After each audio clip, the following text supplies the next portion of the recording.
Uke wambona ukuthi ngisho naseminyakeni ema-55 ingxenye enkulu yokuphila kwakho ingase ibe iqondiswe amanga owakholelwa kuwo kusukela ubusakhulu. Ngoba ngithi kini, konke okukubona ngokulinganiselwe kwakho kungase kube amanga ngokuphelele.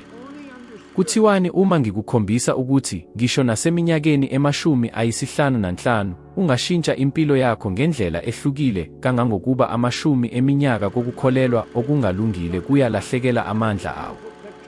Uma uneminyaka ema-55 noma ngaphezulu, uyazi ukuthi akukho sizathu sokuzama ukuzikhohlisa, imiphumela yokuphila kwakho ihlale ikhuluma iqiniso. Ifana nezibuko eyalingi, kungakhathaliseki ukuthi uzixolisa kanjani. Isitatimende sakho sebhange ali. Impilo oyizwayo emzimbeni wakho ayili. Indlela ovuka ngayo nsuku zonke, unempilo noma udumele ayili. Iqiniso liphambi kwakho, ngisho noma kungabi nengqondo ukulibhekana nalo. Futhi nansi into engifunde ngayo ngendlela enzima, iminyaka eminingi ngiphila ngikholelwa ukuthi ngingenza okwami okungcono kakhulu. Ngiye ngasebenza kanzima, ngizikhandle, kodwa imiphumela ayishintshanga. Kwakunjengokuqhuba kwi-treadmill, ngibe ngikhathele, kodwa ngihlale ndingendawonye. Wake wazizwa kanjalo. Usebenza, ulwela, kodwa impilo ibonakala inqanyuliwe. Kudumaze, akunjalo? Ngisho nakakhulu ngemuva kwesikhathi eside kangaka, uma ubuye emuva ubone ukuthi naphezu kolwazi oluningi oluqoqile, imiphumela isalokhu ingabonisi ukuthi ungubani ngempela ofuna ukuba yena. Ngiye ngaphila lokho ngempela. Ngiqongelela amadola $4,000 ngonyaka, kodwa ngikweletha $6,000. Uma ngilondoloza wonke amaphunga esikweletu sami izinyanga eziyishumi-nesishiyagalombili, ngangingakaze ngikwazi ukukhokha izikweleti zami. Kubonakala kungekho ndlela yokuphuma. Futhi mhlawumbe nawe uyezwa lokhu ngesinye isikhathi ekuphileni kwakho, njengokuthi uvaleleke esimweni esingenakwenzeka. Nokho, ngisho naphezu kwalolu qiniso, angizange ngimi ngizibuze, kungani imiphumela yami injalo? Ngiye ngiqhubeka ngiphila, nginethemba lokuthi ngandlela thile, okuthile ngaphandle kuzoshintsha.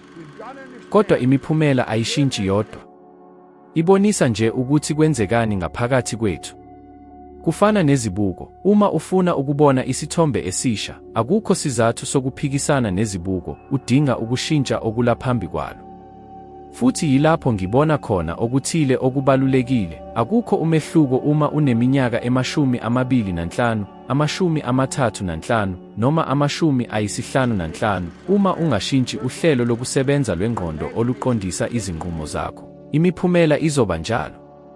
Cabanga ngakho, wake wabona ukuthi abantu abaningi bafika eminyakeni ema-55 bephinda izikhathi ezifanayo zezezimali, zomzwelo, ngisho nezempilo abaye baphila iminyaka engama-20 noma ama-30. Akuyona into yokushoda kokuzikhandla noma ukushoda kobuhlakani. Kungoba bahlala bavaliwe endleleni efanayo. Futhi impilo ayixoleli, imiphumela ayili. Yilesi sikhathi sokuzibuza umbuzo oqotho. Ingabe ngiphila impilo engifuna ngempela ukuyiphila, noma ngijwayele ukwamukela okuncane? Ngokuvamile, ngemuva kweminyaka ema-55, abantu abazibuzi lo mbuzo ngoba bakholelwa ukuthi kisekuzwile. Kodwa ngithi, akukaze kube sekuzwile.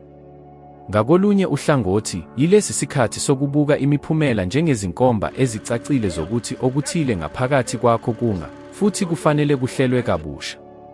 Lapho othile engitshela khona ngaleso sikhathi, Bob, awubonakali ujabule, awubonakali unempilo, futhi akucaci ukuthi uncibile, ngathi ngiyadumazeka. Kodwa uyazi ukuthi yini eyayikudumisa kakhulu? Kwakuyiqiniso.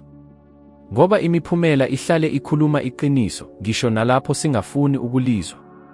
Futhi kusukela ngamukele ukubhekana nalolu qiniso, ekugcineni ngivule indlela yokushintsha. Mhlawumbe uchithe iminyaka engaphezulu kwama-55 ukukholelwa ukuthi udinga ukwamukela impilo njengoba iza. Mhlawumbe uyijwayele ukuphila ngesikweletu, ngezinkathazo zezezimali, ngomqondo wokuthi umzimba wakho awusenaso amandla, noma ukuthi sekuzwile ukuphishekela amathuba amasha. Kodwa ngiyakuvumela ngibuze, ingabe sekuzwile ngempela noma yilokhu nje ukubonakaliswa komfanekiso obekuphethe iminyaka eminingi? Imiphumela obonayo namuhla ayiyona eyagcina. Ibonisa nje ukuthi ukhuliswe kanjani kuze kube manje.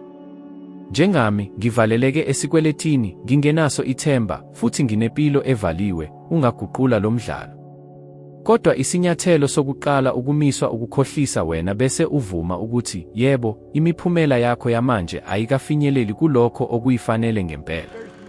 Futhi uma wamukele lo mqondo, okuthile okunamandla kwenzeka, uyaqaphela ukuthi uyaphatha.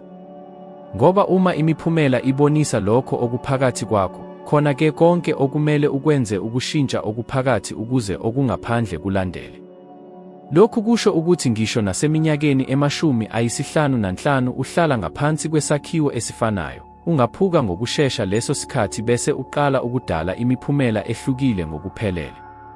Isitatimende sakho sebhange singashintsha. Amala umzimba wakho angashintsha. Indlela ovuka ngayo ekuseni yonke ingashintsha. Kodwa akukho okulokhu okwenzeka kuze kube yilapho unesibindi sokubhekana nemiphumela yakho yamanje bese uthi, ayangichazi. Abonisile nje ukuthi nganginjani kuze kube manje. Kodwa hayi ukuthi ngizoba ngubani kusukela manje. Angikwazi ukuzifanekisela uBob Proctor, kodwa ngingabhala indaba yokuqala yomuntu siqu ethatha umoya nezimiso afundisa zona. Uma uneminyaka ema-55 noma ngaphezulu, mhlawumbe uqaphele ukuthi kunengqondo eqondisa izinqumo zakho futhi ayibonakali. Ngiyibiza ngokuthi isakhiwo, iqoqo lezimvo ezimisiwe ezingqondweni ezingaziqondi ezilawula ukuziphatha, imali engenayo, isimo sengqondo, impilo, konke. Kuyadumaza ukwamukela, kodwa sichithe iminyaka ema-20, ama-30, ama-50, ama-60 siphila ngendlela esihlelwe ngayo lapho sisesakhula. Yebo, ngisho nanamuhla. Futhi akuyona into yokuthi diyawazi, kungoba lo mkhuba usebenza ngaphansi kwezinga lakho lokuqaphela. Isikole sinikeze ulwazi, kodwa alizange lufundise ukuthi ungahlela kanjani izakhiwo. Yingakho abantu abaningi abahlakaniphile banemiphumela ephansi kunamandla abo, futhi lokhu kudala ukuxakeka nokudumazeka.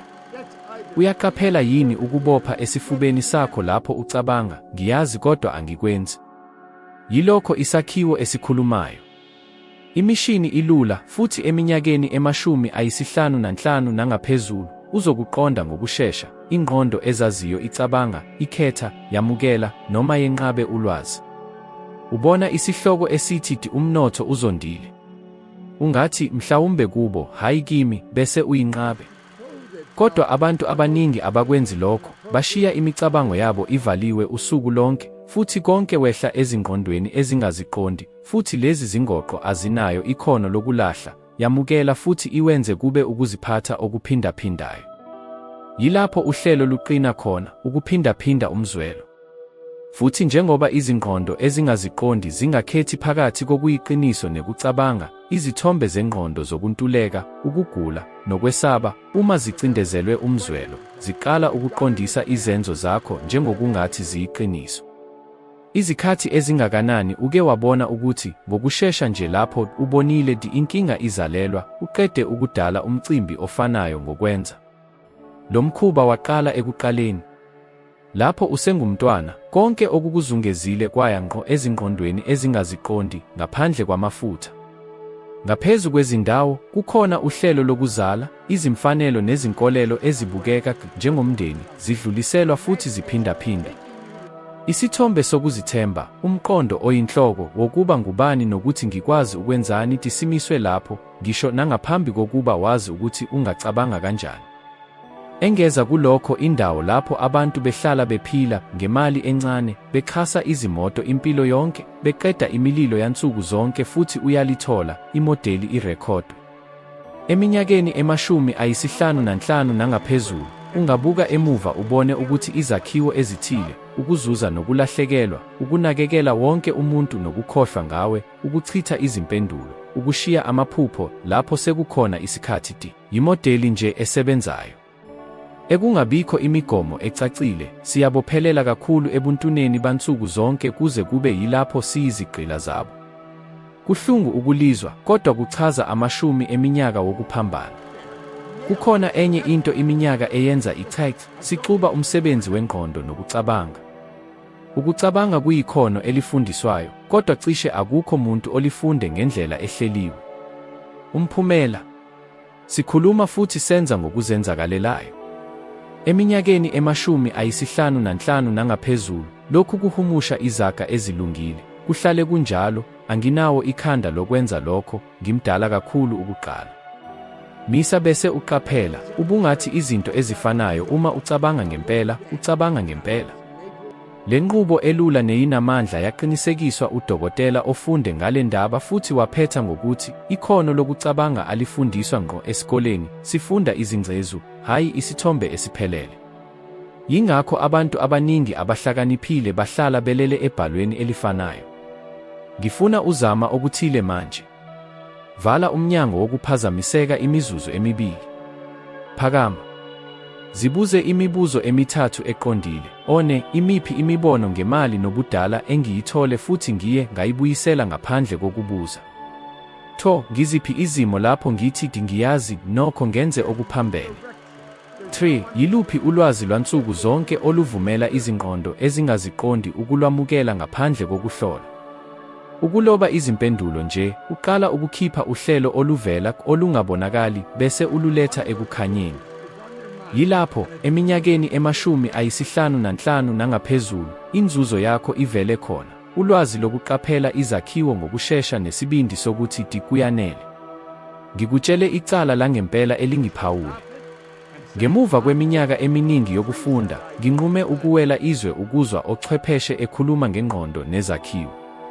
Ngiye ngihlangana nalesi sikhulu ehhotela eToronto, futhi lokho okwakufanele kube ingxoxo yamahora 2 sekuguqukele izinsuku ezintathu.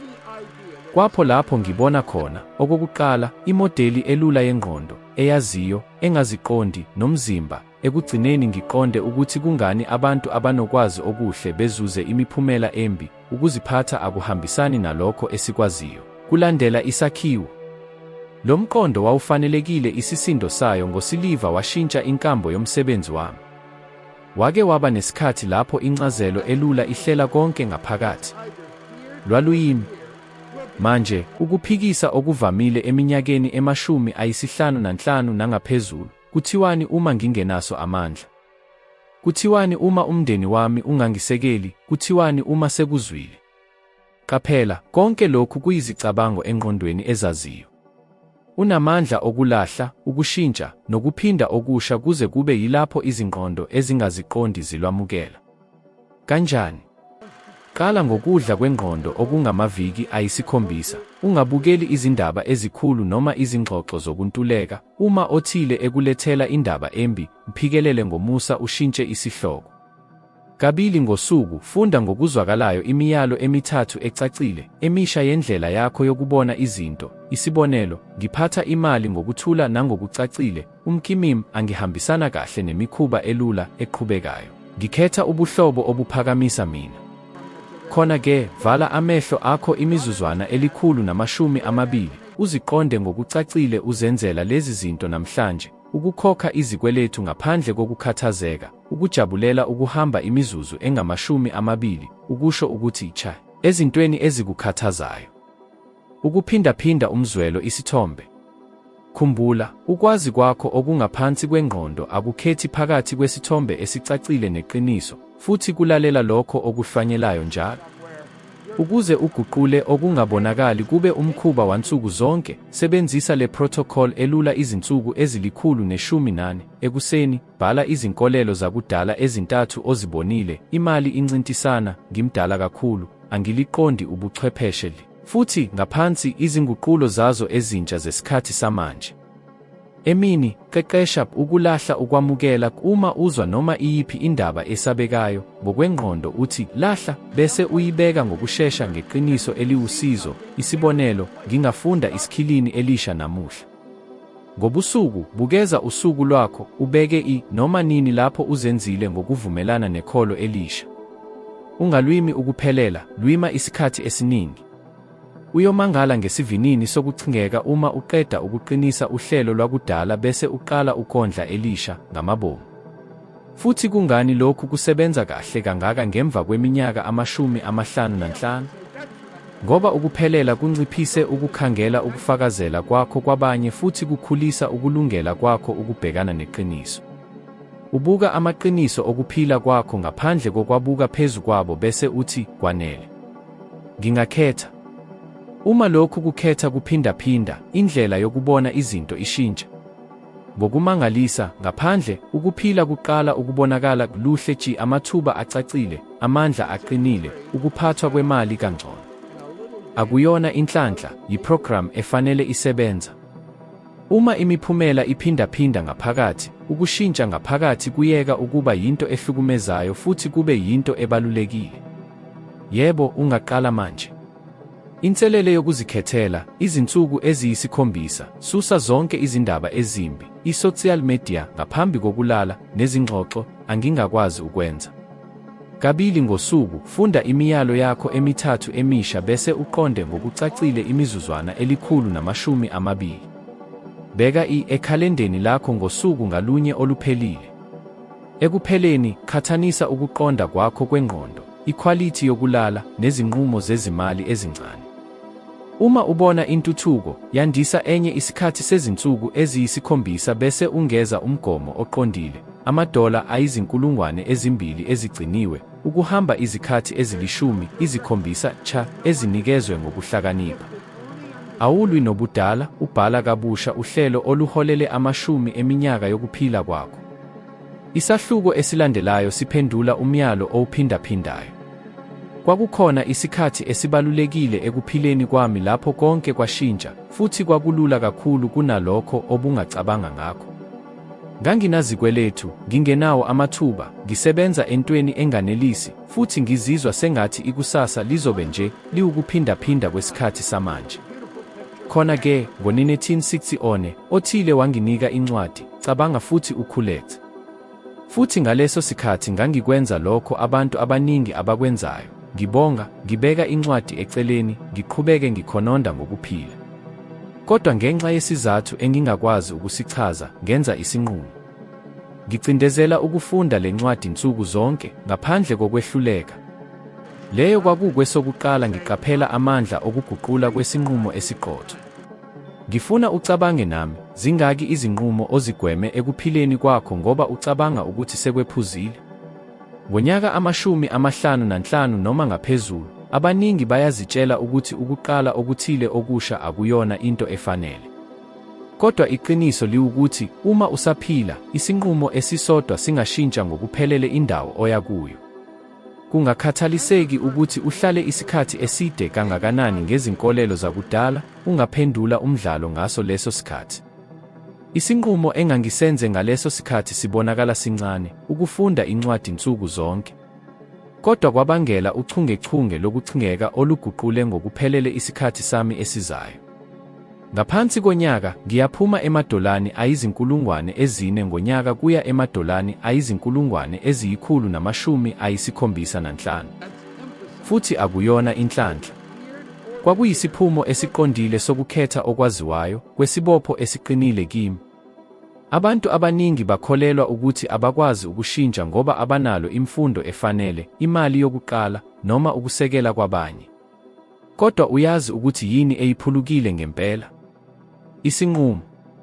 Futhi akusona isinqumo esingaphezulu, njengokuthi ngelinye ilanga ngizokwenza lokhu. Ngikhuluma ngaleso sinqumo esiqinisekile, leso olikwenzayo ngaphakathi futhi ungashiyi indawo yokubuya. Kuyilapho uthi, kusukela namuhla, ngiyenqaba ukuphila ngale ndlela. Cabanga ukuthi mangaki izikhathi uqale okuthile bese uyeka phakathi. Ukudla, ikhosi, ushintsho lwemali. Akuyona into yokuthi awunalo ikhono, iqiniso lokuthi awuzange wenze isinqumo esiqinisekile. Isinqumo akusona ukuzama, kuyisibopho. Kuyilapho uvala eminye iminyango bese ushiya eyodwa ivulekile, ukuqhubeka phambili. Ngithole ukuthi izinqumo zenza isikhathi esizayo. Akuzona izimo, akusona ubudala, akusona inani lezinto. Kuyisinqumo. Futhi uma uneminyaka engaphezulu kwama-55, cishe uhlangabezane nezimo lapho ukukhetha kuguqule ngokuphelele inkambo yokuphila kwakho, umsebenzi owamukele, ubuhlobo obuqalile, ukuthuthela edolobheni elisha. Ngokufanayo, ukukhetha okwaziwayo manje kungaba uphawu lokuqala kwesigaba esisha, ngisho noma izwe lithi ngokuphambene. Ngifuna ucabange okwesikhashana, uma wenza isinqumo esiqinile, esingenakubuyiselwa namuhla, yini ebeyoba yona? Mhlawumbe ukushintsha ubuhlobo bakho nemali, mhlawumbe ekugcineni unakekele impilo yakho, mhlawumbe uzinike ithuba lokuphila okuthile ohlale ukubeka eceleni. Zizwa ubunzima balokho kukhetha ngaphakathi kwakho. Ngoba kungakhathaliseki ukudlule, konke kungashintsha kusukela esikhathini sokuqonda. Mina ngokwami ngicabange, izikhathi eziningi, ukuthi ngingenawo lokho engangikudinga ukuze ngiphumelele. Nganginokuntuleka kwemfundo, imali, ukusekelwa. Kodwa lapho nginquma ukulandela indawo entsha, akukho lutho olulokuqakatheka. Lokho engangikuntuleka kwagcwaliswa endleleni. Yindlela esebenza ngayo, isinqumo sivula umnyango, futhi ukuphila kuletha amathuluzi kamuva. Ngakho-ke umbuzo omkhulu akusona ukuthi ungashintsha kanjani ukuphila kwakho ngemva kwama-55. Umphumela wangempela uyilona, usenze isinqumo sokuchingeka. Ngoba kuze kube yilapho lokho kwenzeka, akukho lutho oluguqukayo ngempela. Kodwa ngesikhathi onquma, konke izwe kubonakala silungiswa kabusha ukuze kuvulwe indlela phambi kwakho. Kukhona okuthakazelisayo ngengqondo ukuthi cishe akekho umuntu oyiqondayo ngempela, ukwazi okungaphansi kwengqondo akukhethi phakathi kwalokho okuyiqiniso nalokho okucabangekayo. Yamukela konke njengeqiniso eliphelele uma nje uyigcwalisa ngomzwelo. Yikho abantu abaningi abachitha 10 eminyaka, 30, 40, 55 noma ngaphezulu, bephindaphinda izindlela ezifanayo ngaphandle kokukwazi. Bachitha ubusuku bengacabangi ngezikweletu, izifo, izinkinga, futhi ukwazi okungaphansi kwengqondo kuchaza lezi zithombe njengemiyalo. Akwahluleli, akubuzi, noma akacabangi. Vele yakha izinto nezingxaki ezihambisana nalokho okuhlwanyelwe njalo. Manje, yima ucabange, mangaki izikhathi uze uzithole uziqonde isimo esibi kakhulu ngaphambi kokuba senzeke. Ngasempeleni, kubonakala sengathi into oyekufunayo yaqala ukwakheka ekuphileni kwakho. Lokhu akusona isenzakalo, yindlela engqondo esebenza ngayo. Lokho okuthumela ngamandla omzwelo kuphela kuyakuba yiqiniso. Into emangalisayo kakhulu ukuba lendlela efanayo ekhiqiza ukwesaba, ukuntuleka, nokulinganiselwa iyona engakha impilo, intuthuko, namathuba. Beka amagama amakhulu emlandweni. UThomas Edison akakwenzanga i-light bulb ngoba wayazi indlela yokuyenza isebenze. Vele wazivumela ukucabanga ukuthi kungenzeka ukukhanyisa izwe ngendlela akukho muntu owayekukholelwa. Abafowethu ababili bakaWright abazange baphephe ngoba babenabo ubufakazi bokuthi kuzosebenza, kodwa ngoba bakha isithombe esicacile kangaka engqondweni yabo ukuthi kwaba yinto engenakuphepheka. USteve Jobs waqonda amadivayisi ayengangena ephaketheni yakho lapho lonke izwe lithi akunakwenzeka. Babengakahluke kuwe. Vele basebenzise amandla okucinga ngokwaziwayo. Inkinga iwukuthi abantu abaningi basebenzisa lamandla afanayo ngokumelene nabo. Ngemva kwama-55, kuvamile ukuzwa amazwi anjengokuthi, ngidala kakhulu ukushintsha, anginaso amandla ngaphezulu, amathuba adlulile. Nsuku zonke lokhu kuphindaphindwa, isithombe siqinisekisiwe ngaphakathi kwengqondo, elalalela ngaphandle kokubuza. Umuntu uqala ukwenza njengomuntu odiniwe, olinganiselwe, ongenazo izikhathi, futhi ukuphila kuphendula ngokuhlinzeka ngokuningi okufanayo. Ngiyakhumbula lapho ngiqala ibhizinisi lami lokuhlanza. Uma ngigxile kuphela ekuqondeni okuluhlaza, ngangiyokuyeka ngokushesha. Ngemva kwakho konke, ngangingenawo imali, ngingenawo amava, futhi ngingenawo imfundo. Kodwa ubusuku ngalunye, ngangiqonde ama-ofisi ayengakabi ami, ngibone amaklayenti esayina isivumelwano esasingakabi khona, ngizibone ngiqondisa iqembu elaliyisiphupho ngaleso sikhathi. Futhi lokho okubonakala akunakwenzeka kwaqala ukwenzeka phambi kwamehlo ami. Kwakunjengokuthi izwe laliyalalela nje isibalo engangilibhalele engqondweni yami. Wake wacabanga ngalokho okwakuyoba njalo esikhundleni sokuchitha izinsuku ezimbalwa ezilandelayo ukukhathazeka ngezinkinga, uzinika imizuzu embalwa ukuze uhlale ngokwengqondo ukuphila ofuna ukuhlala kukho. Cabanga okwesikhashana ukuthi kuyoba njani ukuphakama ngaphandle kokukhathazeka ngemali, ukukhetha lokho ofuna ukukwenza ngosuku lwakho, ozungezwe abantu abahle nabanezimpande. Valela amehlo bese uzibona uhlala njengoba sekungukuthi kuyiqiniso.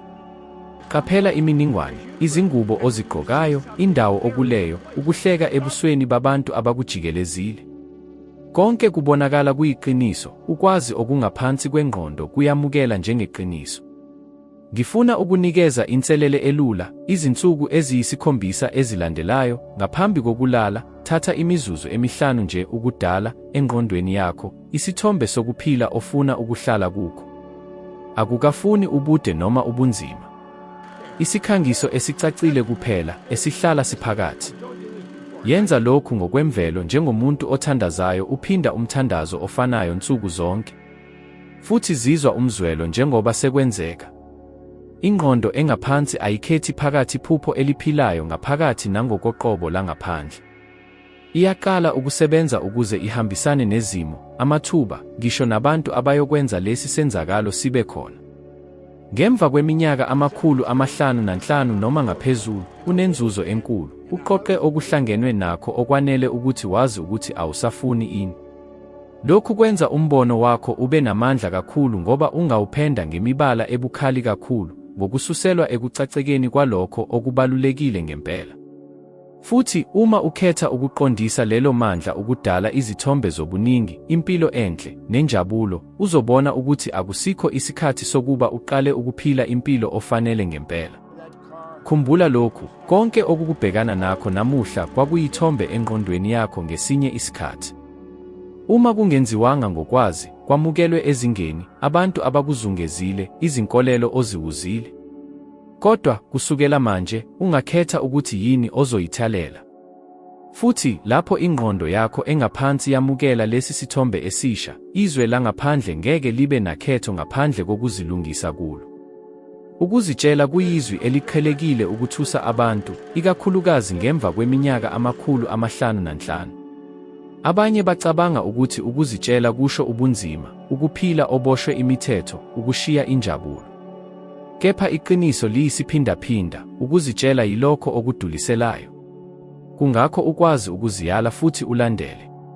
Kuyilapho uthi, ngizokwenza lokhu futhi wenze, ngisho noma umzimba wakho ungafuni, ngisho noma ingqondo yakho izame ukufuna izaba. Kulula kodwa kunamandla ngoba ngaphandle kokuzitshela, akukho lutho oluguqukayo. Ngikufunde lokhu ekuqaleni kohambo lwami. Lapho ngiqala ibhizinisi lami lokuhlanza lokuqala, nginazo zonke izizathu zokuyeka. Amahora ayengapheli, izinzuzo zazilwela ukuvela, futhi kwakunezinsuku lapho ngikhathele khulu kangangokuthi konke engangikufuna ukukwenza kwakukulala. Kodwa ngenza isinqumo, ukufunda nsuku zonke nokuqaphela lokho engikufundayo. Ngakho, ngisho noma ngikhathele, ngathatha incwadi ngayifunda. Ngisho noma ngikhungathekile, ngafuna isiphefumulo. Futhi kwakuyikuzitshela, hayi isisusa, okwagcina ivili liqhubeka kwaze kwaba khona imiphumela. Futhi yilapho abantu abaningi benza iphutha khona. Ngemva kweminyaka 505, abaningi bakholelwa ukuthi abanaso amandla noma ukuzimisela ukuqala kabusha. Kodwa akusiwona amandla akhohlwayo, kuyikuzitshela. Ngoba ukuzitshela akunciki ebusheni, kuncika esinqumweni. Mangaki amacesha uqale into, ukudla, ukuhamba, ikhosi, uye wayeka phakathi nendlela. Akubanga ngoba ungenalo ikhono. Kwakungenxa yokuthi awugcinanga ukuzitshela ukuqhubeka ngisho noma intshiseko yokuqala iphelile. Eminyakeni 505 noma ngaphezulu, usuyazi ukuthi isisusa siyaza futhi sibuya. Ngolunye usuku uvuka ujabule, ngokulandelayo, awufuni nokuphuma embhedeni. Kodwa ukuzitshela kuhlukile. Ukuzitshela ukuvuka nokwenza lokho okufanele kwenziwe, nokuma noma kungekho luthando. Futhi imilingo iwukuthi uma uqeqesha ukuzitshela, imiphumela ivele, futhi imiphumela ibuyisela isisusa. Kuyindlela yokuzithuthukisa. Cabanga ngendlela esebenza ngayo empilweni yansuku zonke. Uma unquma ukuhamba imizuzu 20 nsuku zonke, mhlawumbe ezinsukwini ezimbalwa zokuqala umzimba wakho uyakhononda.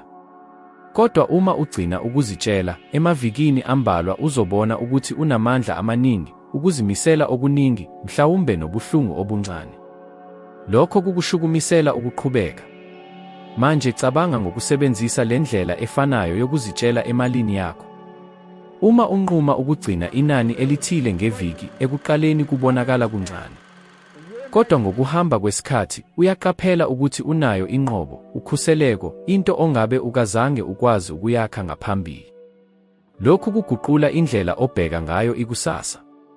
Ngibonile abantu abavamile, abangenalo ubuchwepheshe obukhulu, ngaphandle kwamathuba amahle, baguqula impilo yabo ngokuphelele ngoba bakhetha ukuzitshela. Ngenkathi abanye, ngokuqonda izinto, ngisho nenhlanhla, behlakazele konke ngenxa yokuntuleka kokuzitshela. Futhi uma ubheka eduze kunoma yisiphi isigaba sempilo yakho esingazange siphume njengoba ububeyilindele, uzoqaphela ukuthi akuyona into yokuntuleka kolwazi. Kwakungenxa yokuntuleka kokuzitshela. Izindaba ezinhle zokuqeqeshwa kokuzitshela. Awudingi ukuqala ngento enkulu. Khetha into encane elula kodwa ebalulekile futhi uzinikele kuyo. Kungaba ukubhala ukubonga okuthathu ngosuku, kungaba ukulungisa ama-akhawunti akho kanye ngeviki, kungaba ukuhamba imizuzu 10. Into ebalulekile akuyona ubukhulu bomkhuba, kodwa ukuzinza. Futhi ngokuhamba kwesikhathi, le ndlela yokuzitshela izosabalala kwamanye ama-ari. Idale amandla ongabe ukaze uwazwe ngaphambili. Eminyakeni 500 noma ngaphezulu, uthwala inzuzo ongayiqondi, ukuvuthwa kokwazi ukuthi izindlela ezimfushane azikhona. Usuke wabona ukuthi inhlanhla akuyona uhlelo, ukuthi ukulinda izimo akuzisi imiphumela. Ngakho-ke, ukuzitshela yiyona ki. Akunciki kuhulumeni, akunciki ekuphileni komnotho, akunciki komunye umuntu ngaphandle kwakho. Khumbula lokhu, ukuzitshela akuyona isijeziso, kuyinkululeko. Inkululeko yokukhetha indlela ozophila ngayo, ukudala imiphumela oyifisayo, ukungabi sekubonweni kwesimo. Futhi ngokushesha uthatha leli thuba, ngokushesha uzobona ukuthi, kungakhathaliseki ukuthi ubudala bangakanani, usengaguqula impilo yakho ngokuphelele. Kukhona ukukholelwa okuthule okulawula ingqondo yabantu abaningi lapho befika eminyakeni 505 noma ngaphezulu, umqondo wokuthi okuhle kakhulu kokuphila kuphelile. Kufana nokungathi kukhona umuqa ongabonakali ohlukanisa iminyaka yobusha, egcwele amaphupho namathuba, ekuvuthweni, lapho konke okushiyekile yilokho kuphela ukwamukela lokho okushiyekile. Kodwa lokhu kungesinye sezinto ezikhulu ongabe wazikholelwa kuze kube manje. Ngoba iqiniso liwukuthi, ngemva kweminyaka 505, unethuba lokuphila enye yezigaba ezicebile kakhulu, ezize kakhulu, nezinencazelo enkulu empilweni yakho. Cabanga nami, zingaki izinkathazo ozibeke eminyakeni ezingama-20 noma ezingama-30 ezingasenasisindo namuhla? Zingaki izinto ezazibonakala zinkulu ezivele zaba zincane ngokuhamba kwesikhathi? Ubudala abukukhawuleli, kukunika ucacisiso. Kukubonisa lokho okubalulekile ngempela.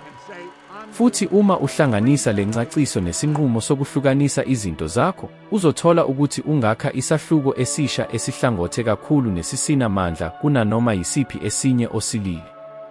Eminyakeni 505 noma ngaphezulu, awudingi ukuthi ubonise noma ubani lutho. Ubeke imithwalo yemfanelo, usebenze kanzima, uhlangane nezinselele. Manje yisikhathi sokuqondisa lonke leli khono ukuba ukhululeke kulokho okungekho kwakho, ukukhathazeka okuqhubekayo ngemali, umqondo wokuthi kuyinto evamile ukuphila ngaphandle kwamandla, ukukholelwa ukuthi abantu abasha kuphela abangala kabusha into entsha. Ungakwazi, yebo, ukuvuka nsuku zonke ujabule ngalokho ozokwenza, ungakwazi ukuthatha okukhethayo ukuthi uzoxhumana nobani, ungasusa umthwalo wokuzizwa uboshwe izikweletu nokusikwa kwemali. Ngiyakhumbula isikhathi lapho ngikholelwa ukuthi ukuphila bekungokusebenza kanzima, ukukhokha izikweletu, nokuthemba ukuthi into engcono iyophumela. Kepha iqiniso liwukuthi ukuphila engangibuphila bekubonisa kuphela uhlelo lwami olukhulu, lowo mkhuba wengqondo enganginawo kusukela ebuntwaneni. Lapho ngiqaphela ukuthi ngingaguqula lowo mkhuba, impilo yami yaqala ukuthatha uhlobo oluhlukile ngokuphelele. Ngaqala ukuphila ngaphandle kokukhathazeka ngemali, ukusebenza ngalokho engangikuthanda, futhi okubaluleke kakhulu, ukukhetha abantu engangifuna ukuzihlanganisa nabo. Futhi ngingakuqinisekisa, ayikho into ekuduliselayo kunokuphila ngale ndlela. Mhlawumbe uyazibuza ukuthi kusekhona yini isikhathi.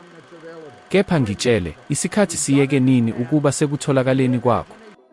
Isikhathi akuyona iqhina, iyisipho osithola nsuku zonke. Umehluko ukhona endleleni oyikhetha ukuyisebenzisa ngayo. Uma uqhubeka ucabanga ukuthi sekwephelile isikhathi, uzophinda uphinde izindlela ezifanayo futhi uhlale uvalelwe ezilinganisweni ezifanayo. Kodwa uma unquma manje ukuthi eminyakeni ama500 noma ngaphezulu, uqala kuphela isiqalo esisha, uzoqaphela ukuthi kusekhona okuningi okumelwe kunqotshwe, okuhlangenwe nakho, nokuhlangatshezwe. Bheka eduze ubone izibonelo. Bangaki abantu abatholwe impumelelo yangempela ngemva kweminyaka 500, 60, 70? Abazange bafike khona ngoba babe nenhlanhla noma amalungelo, kodwa ngoba abazange bamukele amanga ukuthi sekwephelile isikhathi. Ngokuphambene, basebenzisa unyaka ngamunye wokuphila njengaphethini yokuqhubeka. Futhi yilokho kanye ongakwenza manje. Imfihlo ilula kodwa inamandla, shintsha uhlelo. Buza imiqondo oyiphephisile 10 eminyaka. Thatha izithombe zokulinganiselwa ngezithombe zenkululeko. Qagela uzibuke wena uphila ngaphandle kokukhathazeka ngemali, uvuka ngamandla, uzungezwe abantu abahle. Futhi, okubaluleke kakhulu, ungamukelisisi lutho oluphansi kunalokho ofanele ngempela. Ngoba awulapha ukuphila, ulapha ukuphila. Ngakho-ke, uma kukhona okudingayo ukukuthatha kulokhu konke, yilokhu, ngemva kweminyaka 505, awukho ekupheleni kwendlela. Uqala kabusha. Futhi le nqophamlando entsha ingaba yinto emangalisayo yohambo lwakho oluphelele, uma nje unelitha lokuqondisa ingqondo yakho futhi ukhethe ngokwazi ukuthi yini ofuna ukuyenza kusukela manje. Ukuphila onakho namuhla akuyona imiphumela yenhlanhla, ubudala, noma inhlanhla, kodwa uhlelo olukhulu olukhulise kuze kube manje. Futhi lokho kusho ukuthi ngesikhathi ushintsha lo mkhuba, konke uqobo lwakho luqala ukuguquka futhi. Lena iyona nto ebaluleke kakhulu, unamandla okubhala kabusha indaba yakho, kungakhathaliseki ukuthi bangaki eminyaka eyedlulile. Manje, lapha, ividiyo elandelayo iludelela. Chofoza kuyo, ngoba kuyo uzoqhubeka ngenye inyathelo ekukhuleni kokuhlakanipha kwakho, ube ngcono ngaphezulu kwephesenti elilodwa kunalokho ongakhona manje. Ngiyabonga kakhulu ngokuba lapha nami, futhi ngizokubona kwividiyo elandelayo.